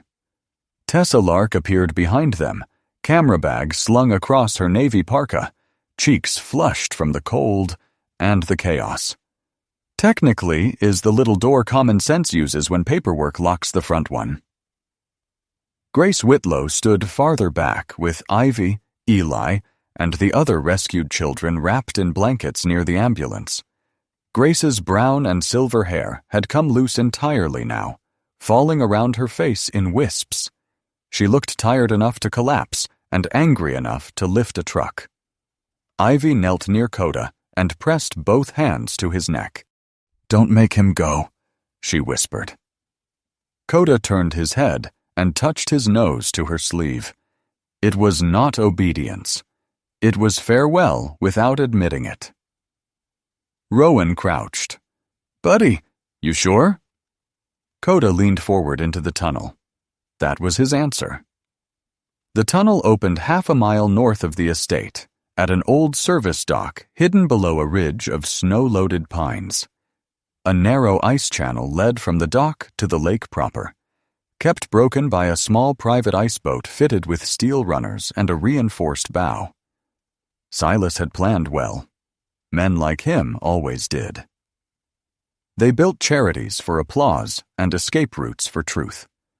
A county rescue truck met Rowan and Mason near the dock, and the driver was Owen Pike, no relation to Harlan. A broad, gray-bearded man in his early 60s with a belly like a barrel and hands scarred from decades of pulling fishermen, snowmobilers, and foolish tourists out of bad weather. He wore a bright orange rescue parka, insulated bib pants, and a knit cap pulled low over bushy white eyebrows. His personality was as blunt as a shovel, but his eyes were kind in the practical way of men who preferred saving lives to discussing feelings. He looked at Rowan, then at Coda. "That dog should be in a clinic."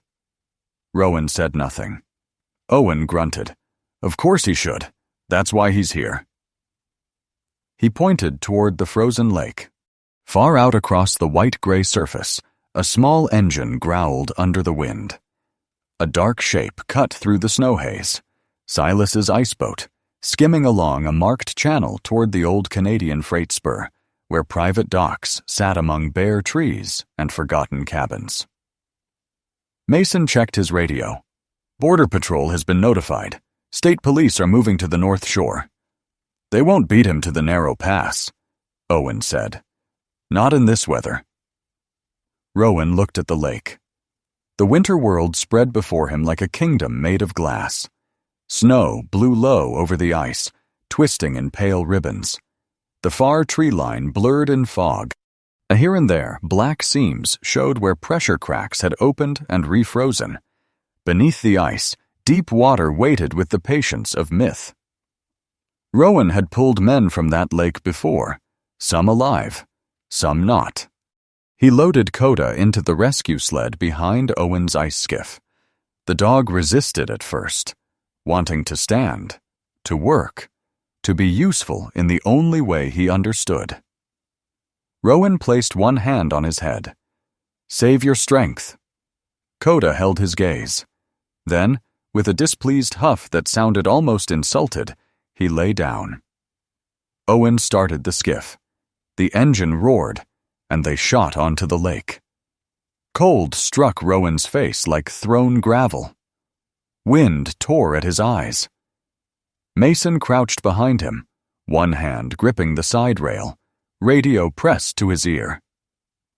Coda rode low in the sled, harness clipped to a safety line, his amber eyes locked ahead. Silas's craft was faster, but Silas did not know the lake.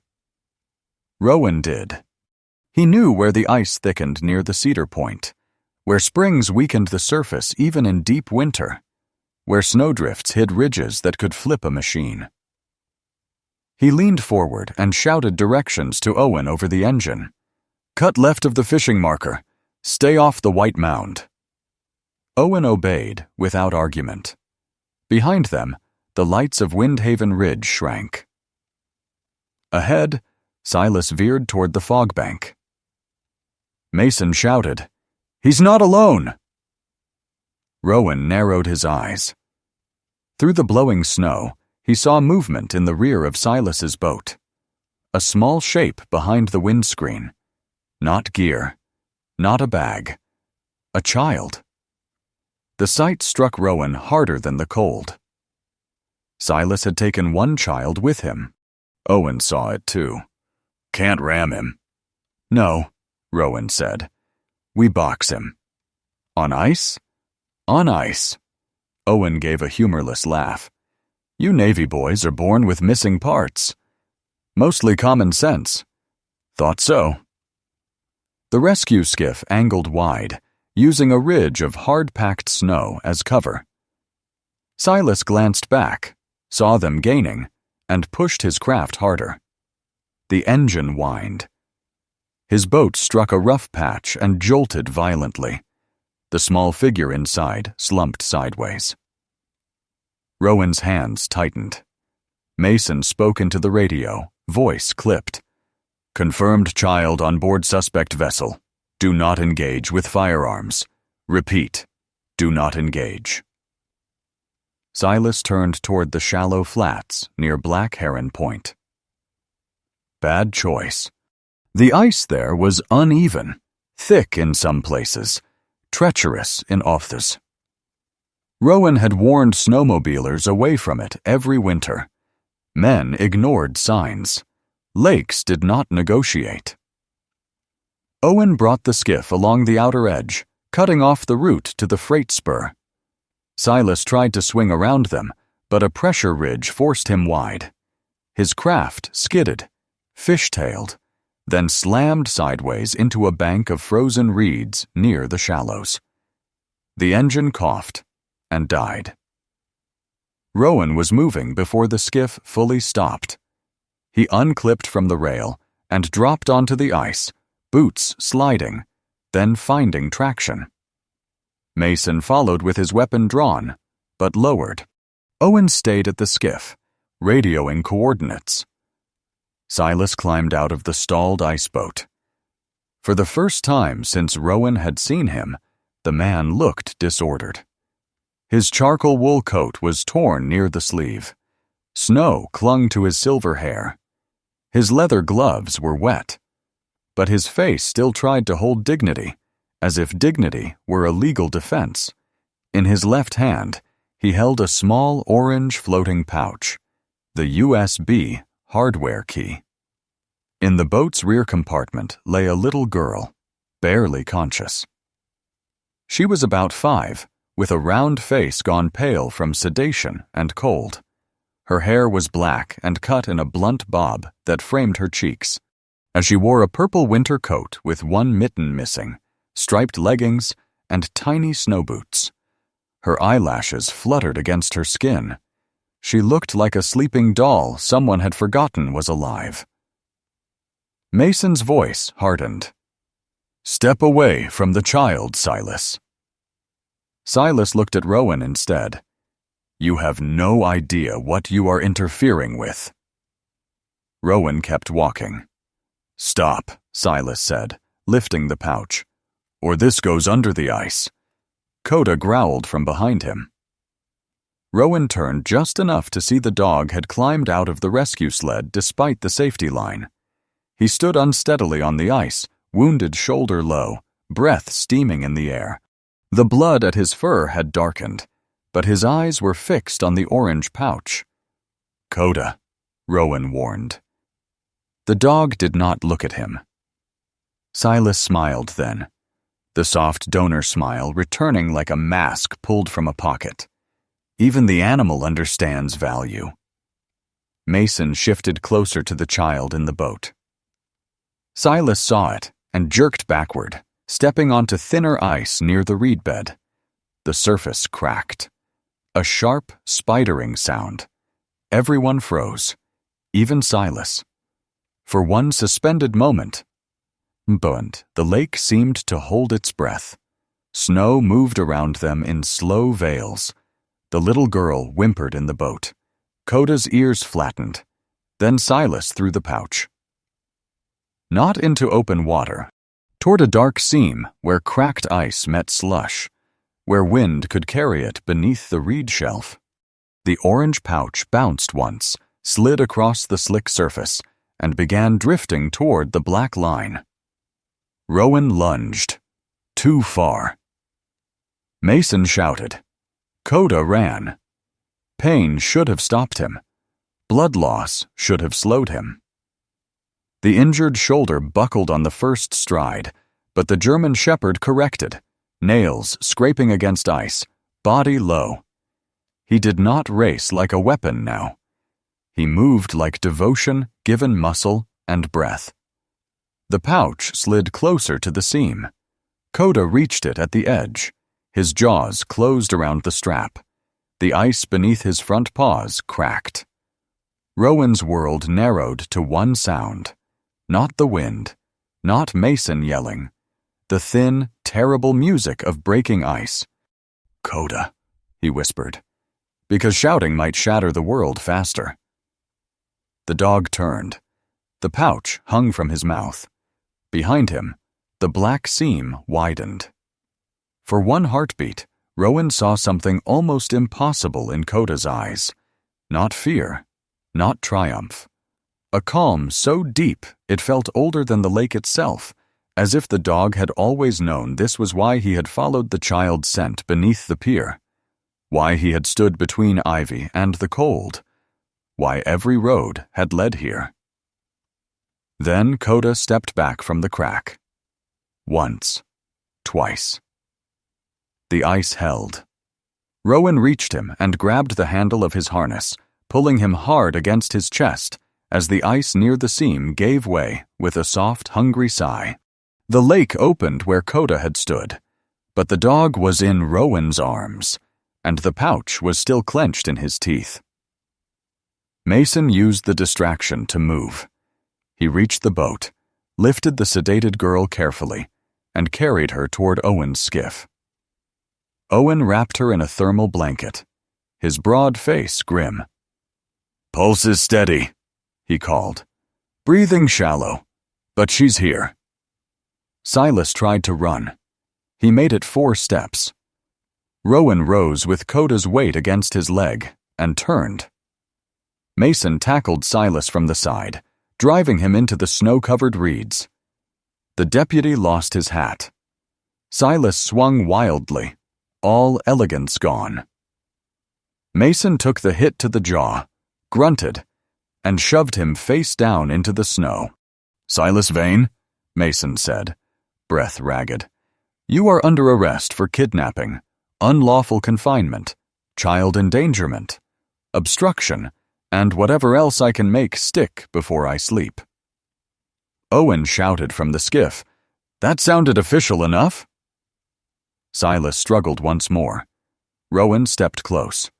Coda, despite everything, gave a low growl around the orange pouch. Silas went still. By the time state police lights appeared at the far shore, the storm had begun to break. Pale sunlight touched the frozen lake in fractured gold. The world looked almost gentle again, like it had not just tried to swallow the truth whole. The little girl's name, found on a temporary medical tag tucked under her sleeve, was June.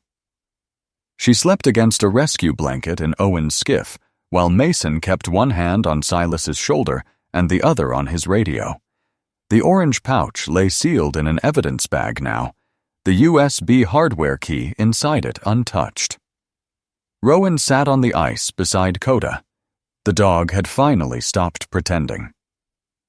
His legs folded beneath him, and he sank against Rowan's knees with a sound too soft to be called a collapse and too heavy to be anything else. His amber eyes blinked once. Slowly, the injured shoulder trembled. Cold water and blood streaked his fur. Rowan pulled him close. "Hey," he said, voice breaking before he could harden it. "No, you stay with me." Coda's head rested against Rowan's thigh. The great dog's breath steamed weakly in the winter air. Mason turned, saw them, and his face changed. "Owen! Medkit!" Rowan pressed both hands against Coda's side, as if he could hold life in by force. He had lost men before.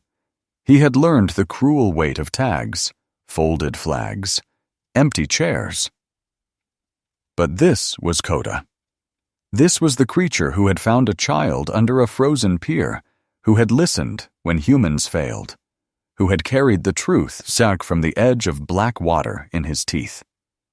"Don't make me learn how to lose you," Rowan whispered. Coda's eyes stayed on him, still trusting, still asking what came next. And for once, Rowan Hale had no answer. Coda survived the lake, but for 3 hours, Rowan Hale did not know if he would survive the night. The veterinary clinic in Windhaven Ridge sat at the edge of town beside a snow-covered field where deer sometimes came at dusk. It was a low brick building with warm yellow windows and a faded sign shaped like a paw print.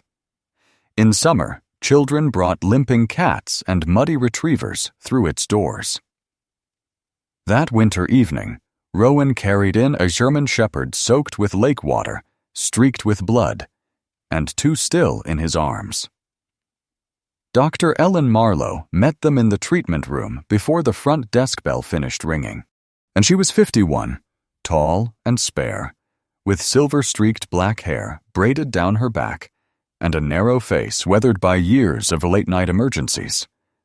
Her skin was pale with a permanent tiredness around the eyes, but those eyes were steady, dark, and kind in the unsentimental way of a woman who had saved many animals and lost enough to never make cheap promises. She wore navy scrubs beneath a thick white coat, rubber clogs, and a stethoscope draped around her neck like a priest's stole in a temple of fur and breath. "Table," she said. No gasp, no panic, no wasted comfort. Rowan laid Coda down. The dog's amber eyes followed him, unfocused but still searching for orders. His cream gray-black sable coat clung dark against his ribs. The black harness with the dark red trim had been cut away in the rescue truck. Without it, Coda looked strangely naked, no longer a working dog, but simply a wounded creature who had given more than anyone had the right to ask. Dr. Marlowe's hands moved fast. Temperature, pulse, gum color, shoulder wound, possible hypothermia, possible internal bruising. "Rowan," she said, not looking up, "if you want to help him, stand back and let me work." He stepped back. It felt like betrayal. The door swung open behind him. Mason Greer came in with snow on his boots and a bruise blooming along his jaw where Silas had struck him on the ice. And the young deputy had lost his hat somewhere during the arrest. His sandy blonde hair stood damp and wild, making him look younger again, though his eyes did not. He carried the sealed evidence bag containing the orange floating pouch as if it weighed as much as a coffin. "Owen's taking June to County Memorial," Mason said. "She's breathing on her own. Medics think she'll wake within a few hours." Rowan nodded, but his eyes stayed on Coda. Grace Whitlow arrived next, wrapped in a heavy brown coat thrown over her bakery clothes, flowers still ghosting one sleeve. Her silver-brown hair was pinned badly, and her face looked carved by worry. And beside her stood Ivy, bundled in a wool blanket too large for her, small hands gripping the edge as though it were a shield. Grace did not ask if Coda would live. She knew better than to make Rowan answer what God, medicine, and stubborn dogs had not yet decided. Instead, she pressed a paper cup of coffee into his hand. He looked at it. "Drink," she said. He did. It tasted terrible. Grace nodded, satisfied. "Good. You're still human." Tessa Lark came last, carrying her laptop under one arm and her camera bag across her navy parka. Her chestnut hair was wind-tangled, her face drawn with exhaustion, but her green eyes were fever-bright. She had the look of someone standing before the mouth of a story too large to fit inside one article. "Mason," she said, "State Tech Unit is on a secure call. They need the hardware key." Mason looked at Rowan. Rowan looked at Coda. Dr. Marlowe glanced over her shoulder. "If the fate of the world is in that bag, take it to the waiting room. My patient doesn't need an audience of trembling bipeds." Grace, despite everything, almost smiled. They moved to the small waiting area, where plastic chairs lined the wall beneath posters about heartworm prevention and senior cat care. The room smelled of antiseptic, wet wool, and old dog treats. Outside, snow fell softly under the parking lot lights. Mason placed the evidence bag on the table. The orange pouch inside was scuffed, wet, and dirty from the lake. The USB hardware key had survived. Tessa connected through an encrypted link to the state cybercrime technician. Mason signed chain of custody paperwork with hands that shook only when he finished. Rowan stood near the hallway, listening for sounds from the treatment room. Dr. Marlowe's low commands, the clink of instruments, Coda's weak breath whenever the door opened. On Tessa's screen, lines of code became folders. Folders became files. Files became names. For several minutes, no one spoke. The archive opened like a crypt. Children's names, original names, assigned names, medical tags, blood types, eye color, hair color, family history. Prices disguised as donations. Transfer codes disguised as therapy approvals. Digital signatures from Dr. Marin Holt. Legal certifications prepared by Caleb Rusk. Donor references. Foreign placement requests. Domestic private adoption. Matches. A system. Not one monster in a dark room. A machine built by many clean hands. Grace sat down slowly. Tessa's jaw tightened until Rowan thought it might crack. Mason whispered, "Jesus." Rowan did not say anything. He had spent much of his adult life hunting enemies who wore uniforms, carried rifles, planted bombs, shouted their hatred into the open air. This was different. This evil had used fonts, letterhead, gala lights, tax exemptions, and children's choirs. It had worn wool coats and said words like placement, care, transition, opportunity. It had called theft a new sky. From the hallway came a sharp metallic clatter.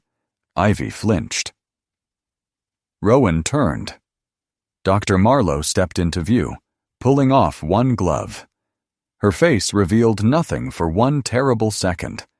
Then she said, "He's alive." Rowan closed his eyes. The breath that left him did not feel like breath. It felt like a mountain inside him had cracked and released an avalanche. Dr. Marlowe continued. Shoulder laceration, bruising, mild hypothermia, exhaustion, no obvious fracture. I want x-rays to be sure, and he's going to hate me for the next week because he is not allowed to work. Grace let out a sound that was half laugh, half sob. Ivy began crying silently.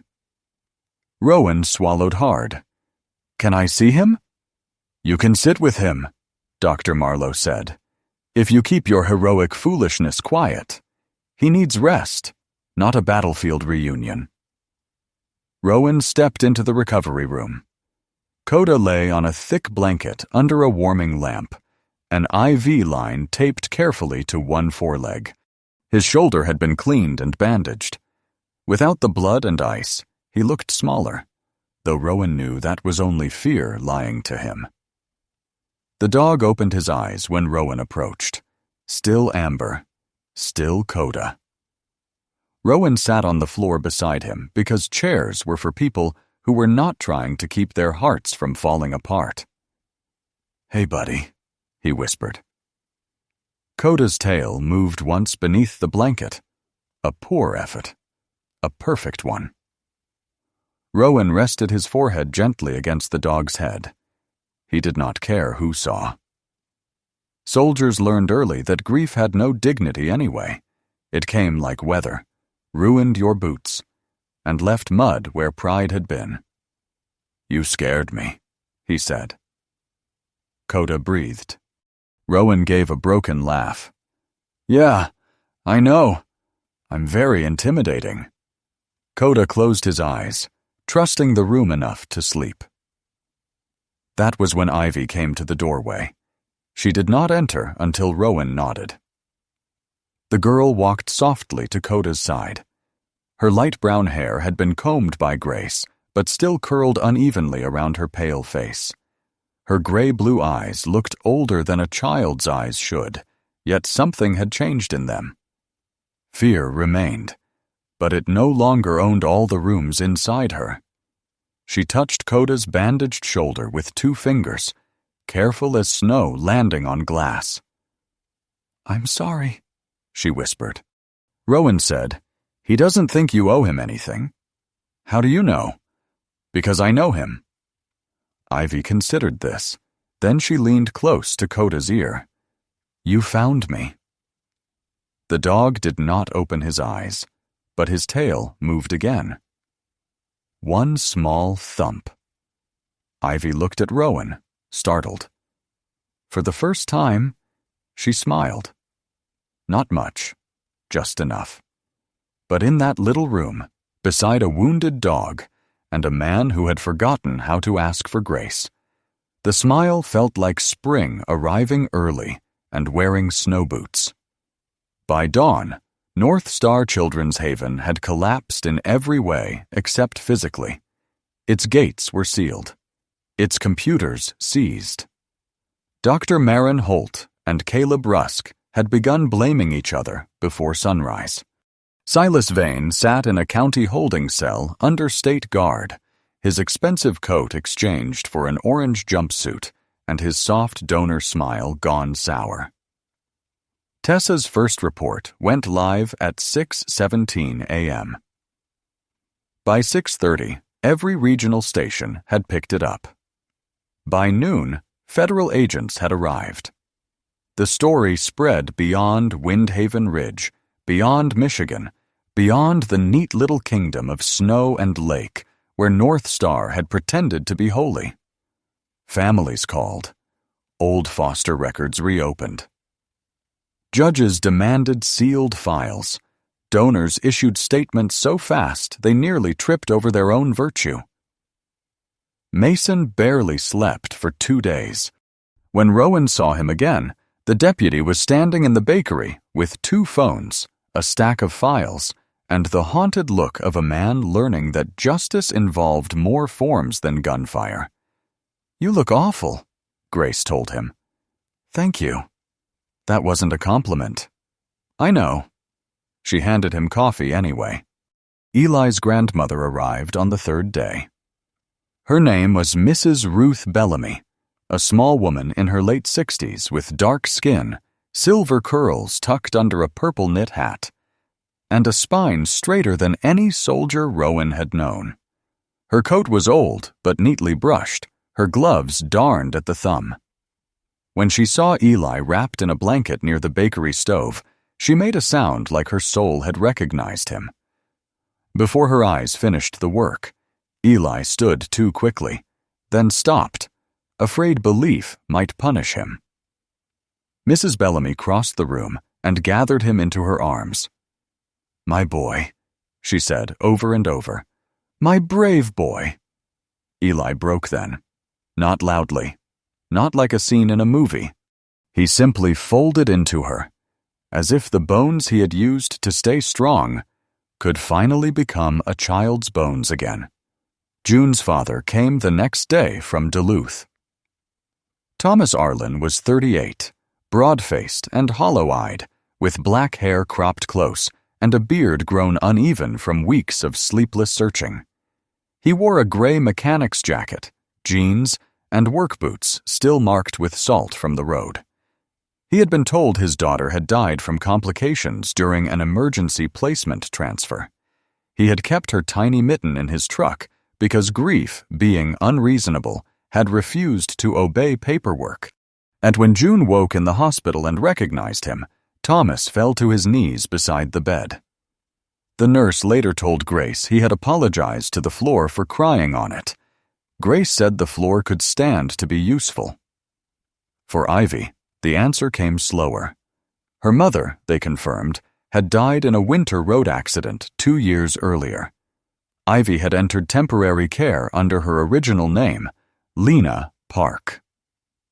A maternal aunt in Vermont had filed for custody, but the paperwork had been misdirected, delayed, then buried under a false private placement review signed by Caleb Rusk.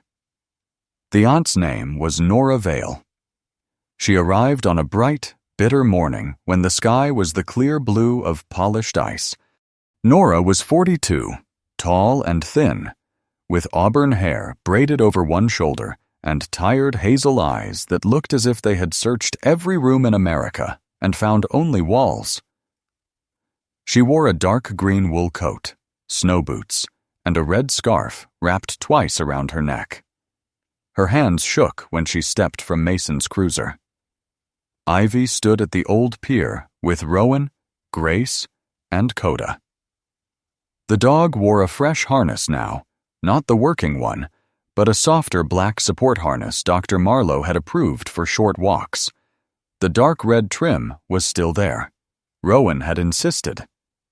Coda moved slowly, shoulder bandaged beneath the strap, offended by everyone's concern and secretly enjoying some of it. The lake behind them lay frozen and bright. The old pier had been cleared of snow. Rowan had repaired the broken boards, replaced the worst of the rail posts, and sanded the splintered edges near the crawl space where Ivy had hidden. He had not meant to finish it so quickly, but men sometimes repaired wood because they could not repair time. Nora stopped several feet away from Ivy.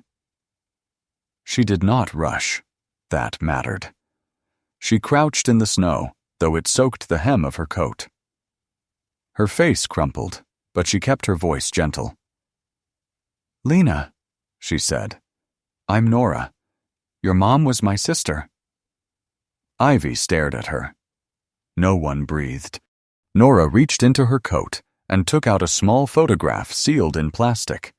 It showed a younger woman with Ivy's same eyes, laughing beside a lake in summer, hair blown wild by wind. Nora held it out but did not force Ivy to take it. "She used to say you were born during a thunderstorm," Nora whispered. "She said you yelled at the sky until it listened." Ivy's mouth trembled. Then she took one step, then another. Nora opened her arms. Ivy walked into them. Grace turned away, wiping both eyes with her sleeve and pretending the cold was rude. Mason stared at the lake. Tessa took one photograph and then lowered the camera, allowing the rest to belong only to them. Rowan looked down at Coda. The dog leaned against his leg. A week later, Rowan hung a wind chime at the end of the restored pier. Not silver. Wood. Small pieces of cedar and birch, carved by hand, tied with dark cord. It made a low, soft sound when the lake wind touched it. Not a command, not a warning, not a bell that made children line up and forget their names, a sound for returning. Coda sat beside Rowan in the snow, wearing his support harness and the expression of a dog deeply burdened by medical restrictions. His ears twitched when the chime moved. "You hate it?" Rowan asked. Coda sighed. "Fair. It's a little sentimental." The dog looked at him. Rowan smiled faintly. "Don't tell anyone." Behind them, Windhaven Ridge breathed smoke from chimneys into the winter air. The bakery lights glowed down the street. Somewhere beyond the trees, children whose names had been stolen were being called by them again.